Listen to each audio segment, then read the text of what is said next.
हिंदुस्तान में इस्लाम की आमद कब हुई? आम तौर पर यह मशहूर है कि मोहम्मद बिन कासिम हिंदुस्तान में सिंध में इस्लाम लेकर आए। पहली इस्लाम की आमद उनके साथ हुई।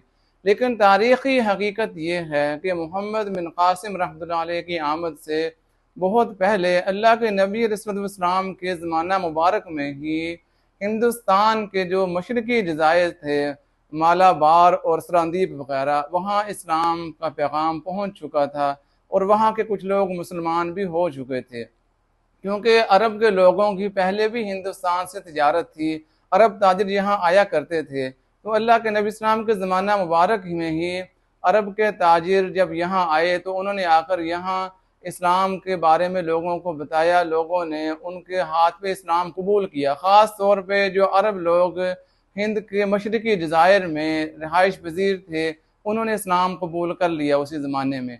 और मालाबार का राजा अल्लाह के नबी इस्लाम के ज़माना मुबारक में ही वो अल्लाह के नबी इस्लाम की बेइज्जत का और नबूवत का पैगाम सुनकर कश्ती पर बैठकर मुसलमान होकर उसने कोशिश की वहाँ पहुँचने की जज़ीरा अरब में, लेकिन रास्ते में ही फौत हो गया। इसी तरह सरांदीप का राजा भी रिवायात में है कि वो आखिर में मुसलमान हो गया था।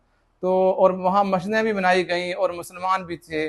तो अल्लाह के नबी इस्लाम के ज़माने में खुलफ़ाए राशिदीन रज़ियल्लाहु अन्हुम के ज़माना मुबारक में ही हिंदुस्तान के साहली इलाकों में इस्लाम की आमद हो चुकी थी, इस्लाम फैल चुका था। बाकायदा फतूहात इस्लाम का गलबा मोहम्मद बिन कासिम के आने से ही हुआ।